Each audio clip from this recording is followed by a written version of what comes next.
Ben Powell, Chief Middle East and APAC Investment Strategist at BlackRock Investment Institute. Ben, a very good morning to you from where we're sitting. Pleasure, as always, to speak with you. Do you see a limited impact as things stand in the conflict we're seeing between Iran and Israel and the escalation we've seen in the last 24 to 48 hours? Good morning. Great to be with you. Yes, for now, the market is very much, I think, treating this as a contained episode, at least for economic implications. Of course, it's a human tragedy, that goes without saying. But for now, the market is very much treating this as something which is going to be contained, and I think is implying that the damage to energy infrastructure should be relatively limited. So far, the attacks have been very, very targeted around military and nuclear kind of facilities, I think deliberately avoiding some of the key energy infrastructure. So for now, yes, of course, we're all watching very anxiously. There's always the risk that this could spiral into something more significant, bringing in more regional and perhaps even global players. But for now, the market is, perhaps surprisingly, but the market as we wake up on Monday morning is mostly shrugging this off and looking to move forward.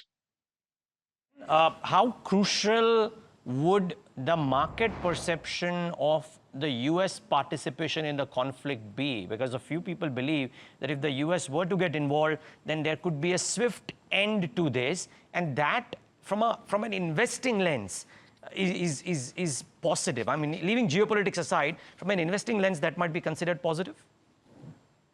Absolutely. If we can, as President Trump was saying, overnight our time, if we can get a deal and see a ceasefire, hopefully a permanent cessation of hostilities, clearly that would be tremendously positive for the how can I say, the aversion of the very bad scenario. So for now, as I say, the market is treating this as a contained issue, but we're all acutely conscious that even the best laid plans can go wrong and spiral into something unexpected, unforeseen, and much more critical. So taking that off the table, perhaps with US intervention, encouraging both sides to come to the negotiating table and come to a deal a bit more quickly, if we were to see that, that would be straightforwardly positive news for markets. Morning, Ben. Just zooming out a little bit from just this conflict to talk about everything else that may have gotten pushed to the back burner. The last time you spoke to us, I think one of the comments that you'd made went viral, where you're talking about the fact that across the globe, India is a country that you cannot ignore. I'm paraphrasing here. But has that changed at all in the current context? Are global investors perhaps holding back the checks just so that a semblance of normalcy comes back? And do you think that there will be a pause, if anything? A little bit. I mean, it's quite normal for investors to, how can I say, react cautiously to the headlines that we're seeing vis-a-vis the geopolitical context. So that's totally normal and should be expected. But there's still a lot to like in the world from a market perspective. Globally, we have the astonishing technology, artificial intelligence boom. That's continuing. And from a geopolitical perspective, geographic perspective, there are many countries which are well positioned to take advantage of kind of changing global economic environment. And India continues to be towards the top of that list for us at the BlackRock Investment Institute. A continent-sized economy, tremendous kind of demographic prospects, a growing labor force. But I think at least probably even more importantly is the gains we've seen in efficiency, productivity, which look set to continue. So it's a complicated world, that's for sure.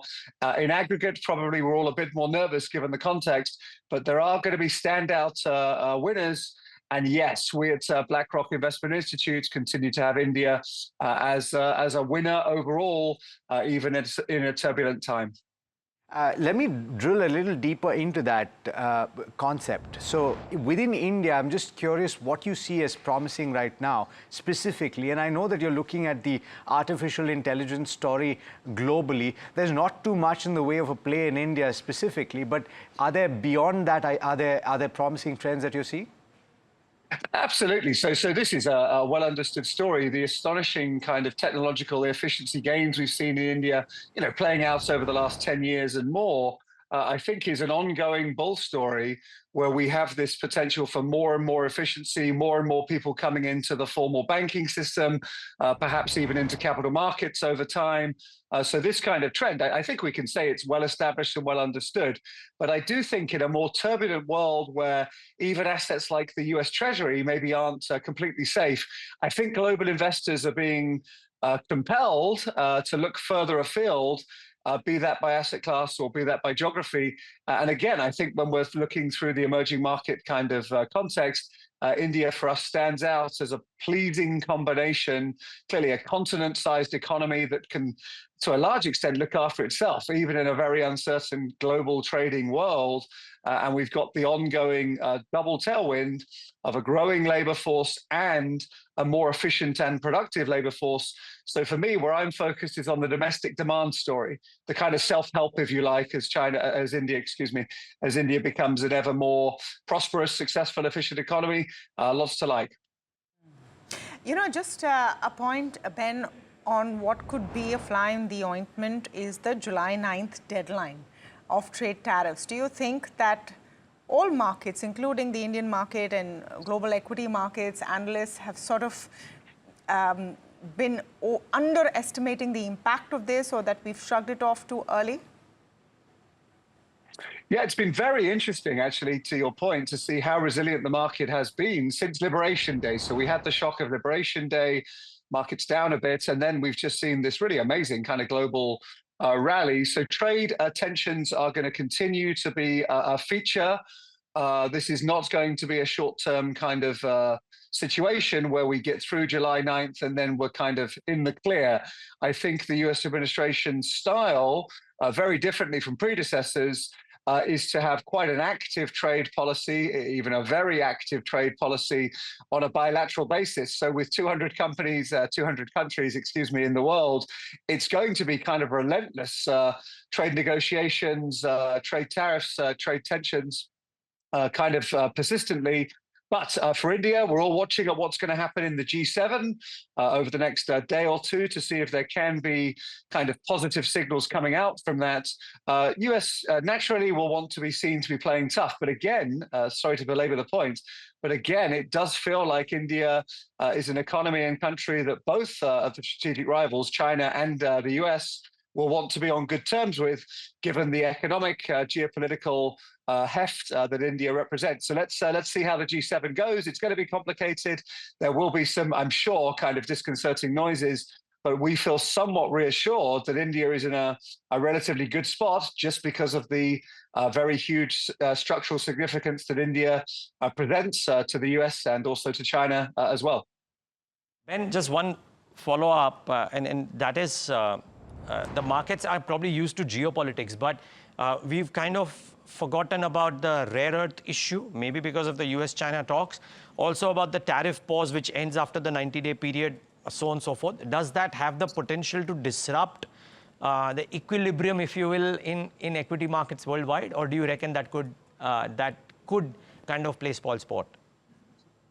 We're still positive. So our view would be from BlackRock that we've learned, I guess, over the last couple of months that the US administration, they're not kind of fanatical, right? They are responsive as they had a kind of market negative impact. They slightly lessened their aggression level vis-a-vis trade tensions. So if that's the view, and that is our view, and I think it's the market's view, that the US administration is going to approach these various kind of discussions. Of course, they're going to try and do the best for America. That's fine. The approach may be somewhat more aggressive and even kind of combative than we've been used to over history. But if it's true that the US administration is very mindful of the negative impacts that they could have on their own economy and their own market if they go too far, then that gives us a degree of comfort that they won't cause us too much kind of problem. But look, we're all kind of learning in real time. So we'll be watching that July 9th deadline as closely as everyone else. We stay positive for now, but for sure, there is some risk around this. And again, we're all going to have to, I think, learn to live with this. It's not going away. Sorry for that, but it's going to continue to be kind of a news story and a fact of economic and market context for many years to come. We stay positive, but of course, we're watching July 9th as well as G7 in the days ahead.